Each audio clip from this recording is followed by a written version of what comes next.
All right, welcome back, guys. This is the SGPN Fantasy Football Podcast on the Sports Gambling Podcast Network, presented to you by WynnBET. WynnBET is now live in Arizona, Colorado, Indiana, Louisiana, Michigan, New Jersey, New York, Tennessee, and Virginia. From boosted same-game parlays to live in-game odds, WynnBET has what you need to win. Sign up today. You bet $100. You're going to get $100 right back at sportsgamblingpodcast.com/WynnBET. That's sportsgamblingpodcast.com/WYNNBET. State restrictions apply. Again, we're going through our rookie profiles. We got a bunch of quarterbacks done, some running backs, some receivers, and we're going back to the running backs because there's quite a few good ones in this class. This is one of my favorites. This is the Kendre Miller episode. Yeah, so Kendre Miller coming in at 6 foot 214, a really nice size, a 3-star recruit out of Texas. He really gives you everything you want. We've seen a little bit of pass catching upside. We've seen him grow from year to year, really nice. And he split, that's after splitting time with Zach Evans. He made Zach Evans so mad that Zach had to leave town. And when Zach left town, Kendre Miller owned the field with almost 1,400 yards rushing and 17 rushing touchdowns on 224 carries. That national championship game, for those of you who watched it, was bad. It was bad. I think it's a different ball game if Kendre Miller is in that, right? You just saw TCU they didn't know what to do. They didn't have quite possibly their best player, if you want to go him over Quentin Johnston or however you want to look at that. But look, a dude that averaged over 6 yards a carry, a guy that gives you all that touchdown upside, and a guy that, in my opinion, has the best jump cut out of the class. You can't go into that national title game without that and be productive. So, Dave, give us some pros, cons, and your player comp. Yeah, you can see the progression there, and it's not that he was not good in 20 or 21. He just didn't have the opportunity. Zach Evans is a very good back. We've already discussed him. And when given the opportunity, he absolutely exploded onto the scene. And you love to see that. And you love to see the progression. This guy earned playing time. And then for the pros, the prototypical size. You're looking at someone that's 6 foot 214. With his size, he could put on a little bit extra weight, but he looks big out there, and he looks like he could be a workhorse. When they gave him the ball, he didn't slow down. You had a great combination of speed and power. And when you're looking at a guy that is 6 foot 214 and he is running away from corners, I think he's going to be faster than people think when it comes down to the combine. I mean, he was had a lot of big plays, 6.2 yards per carry, and just a huge improvement. Really, I didn't put this as a pro. As far as the progression, one thing I liked as a runner, the game slowed down to him a lot, and you can see the vision, the patience came once he became more confident as a runner. And I think those were the two biggest improvements. He knows how to set up his blockers. We talked about pressing the line of scrimmage, getting those linebackers to commit, and then jump cut. He's gone.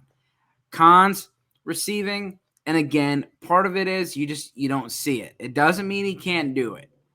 But when you see somebody have, less than 30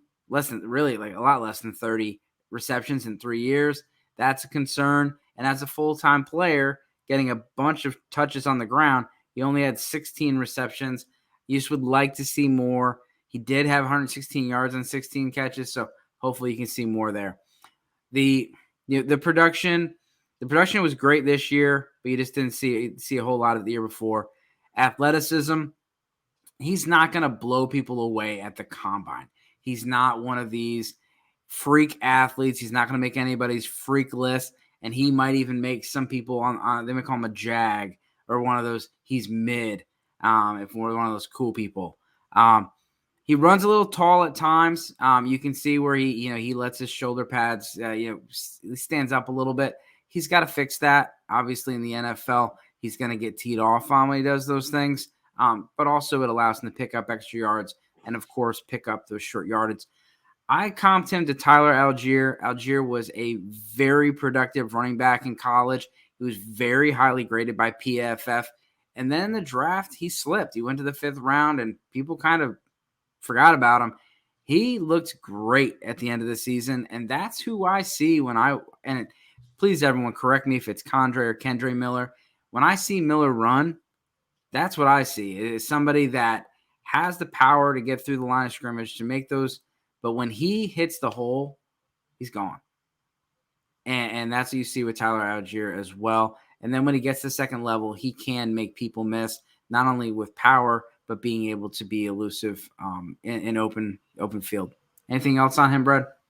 Yeah, that was one of the biggest things that jumped out to me was his acceleration, right? He's not going to come in and run a 4.35 or 4.39 40 or really maybe even a 4.5 or a 4.4 40, to be honest. But he's got some serious acceleration. When he cuts, he's at his top speed fairly quickly. So that burst is really nice. And, I always look at elusiveness and tackle breaking as two different things to me, right? He's a pretty elusive back. He can make guys miss. But once guys wrap him up, he's not great at breaking those tackles afterwards and going on and having a bunch of yards after contact and have that great contact balance and that kind of thing. So it's a little bit different there. But you kind of led into that with his power a little bit. So, but I we talked about it a little bit before we started recording. You think he's going to start to maybe creep up there by the time it gets to draft time for us. So, and I could see a world where maybe he creeps into that top 5 for me as well. Yeah, I mean, it's going to come down to draft capital. I think what the NFL values these guys at really does help me break those clusters. And when you got 4 or 5 running backs in the same tier, but one of them is a 3rd-round pick and one of them is a 6th-round pick, it's obvious that you need to move the one guy up and the one guy down. So that's really what it comes down to.